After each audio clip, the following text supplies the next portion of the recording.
These are 7 natural hair mistakes to avoid in the summer.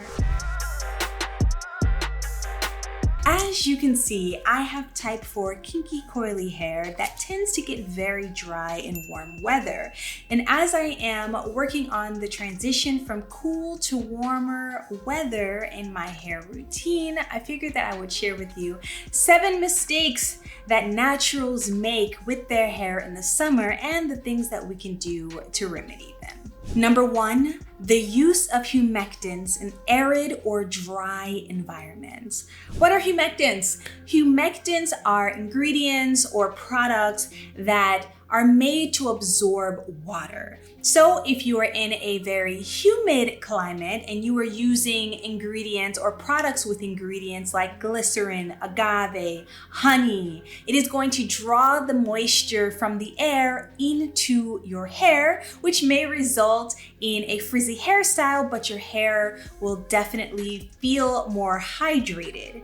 However, if you are in a drier area, like a desert or a place like California, Southern California to be exact, you may experience the reverse effect that you like, in that if your environment is very dry and your hair is hydrated, these humectants may actually strip the moisture from your hair and put them out into the environment.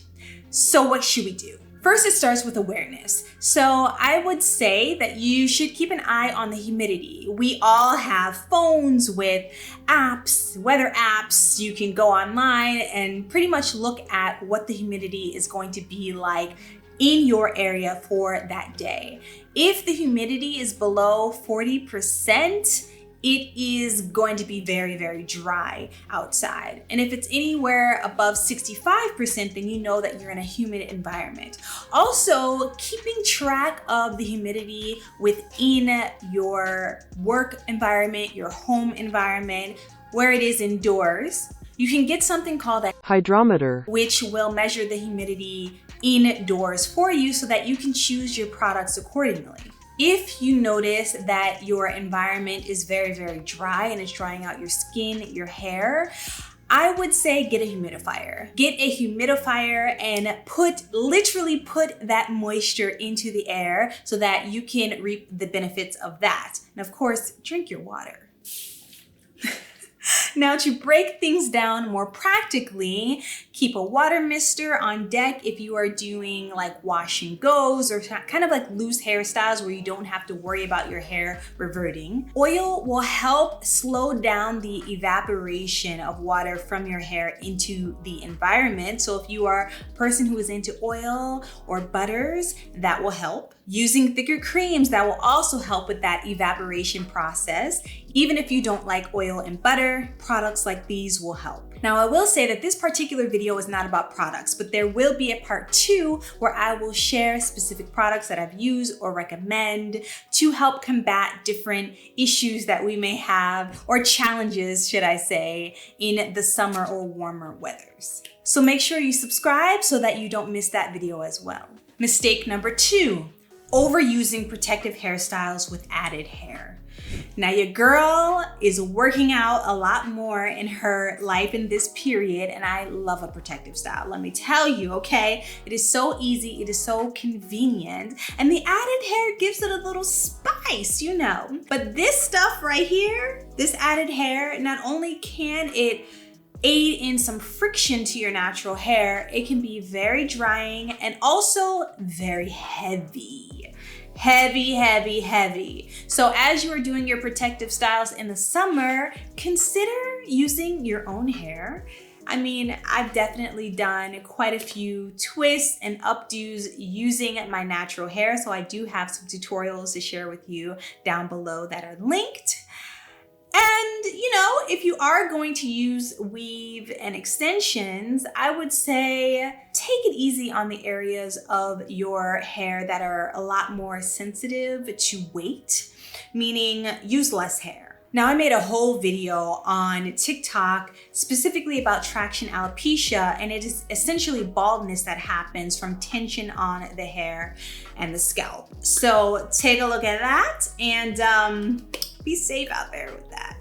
Number 3, avoiding clarifying shampoos simply because you don't like how drying they feel on the hair. Now, listen up, okay? I used to avoid clarifying shampoos because I definitely did not like that stripped feeling on the hair, where your hair is completely naked of oil, butter, product, buildup, all of it, and you're kind of left with this squeaky clean feeling. This is what I have to say to combat that. Use your clarifying shampoo, follow up with a moisturizing shampoo, and then your conditioner or deep conditioner. This will really help you kind of slowly get some of those oils back onto your hair so that it doesn't feel so dry. So that is a trick that I have learned along the way, and I highly recommend that you do that. Number 4, solely focusing on watering your hair and not your body. Now, I won't spend a ton of time because it's kind of self-explanatory. Drink water, eat healthy. The water will help move the nutrients around in your system and you will produce the strongest hair that you possibly can. So I highly recommend it. Mistake number 5, detangling sessions that aren't thorough enough or often enough. I went through a period of time where I was only finger detangling, and to be honest, it worked out pretty well for me. But there were some instances, especially when I started getting more into wash and goes, that I realized that I may not be detangling well enough at the root of my hair. So I personally love finger detangling. I think that it's so beneficial. You can lose a lot less hair finger detangling. However, you might be in the shower for longer trying to be as thorough as you possibly can. So I do have plenty of videos in which I am finger detangling my hair, and I have a bunch of examples. Recently, I have switched back to wide tooth comb, the oldie but the goodie, and every once in a blue moon, I will use a detangling brush. This is the Felicia Leatherwood detangling brush, but I actually find that I like the wide tooth comb better. Surprise. Mistake number 6, swimming with loose hair.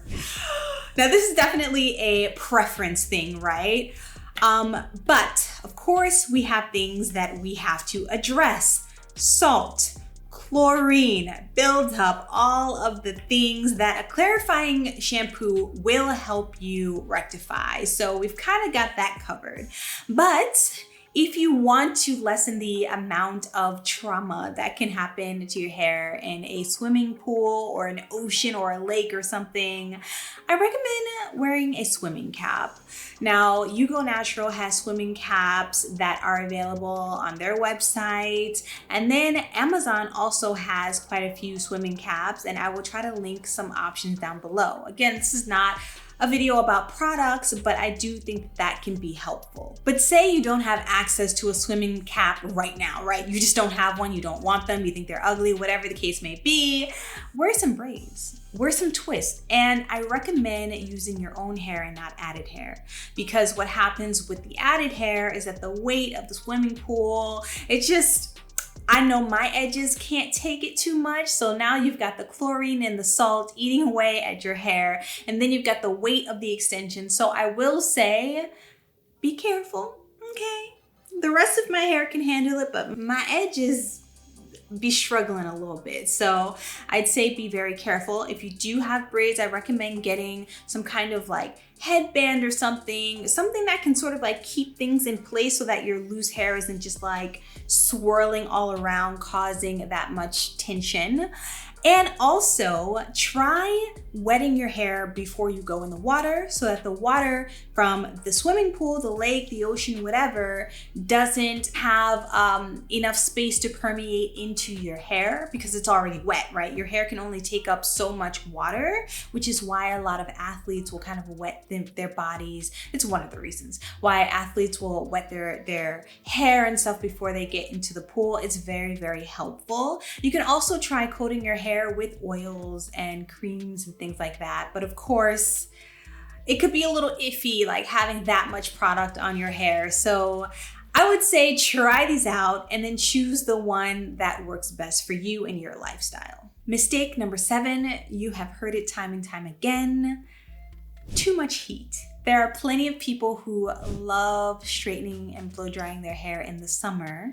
And to be honest, depending on the environment that you live in, if it is a humid environment, you enjoy kind of straightening your hair for the summer, you are probably going to be straightening your hair a lot more often because your hair is going to revert a lot more often. So I would say if you are going to use heat, of course, use a heat protectant. There are also products with SPF and things like that I will get into in part 2. But really, I feel like the sun is already doing a lot. If you can avoid excessive heat, that's gonna be the way to go.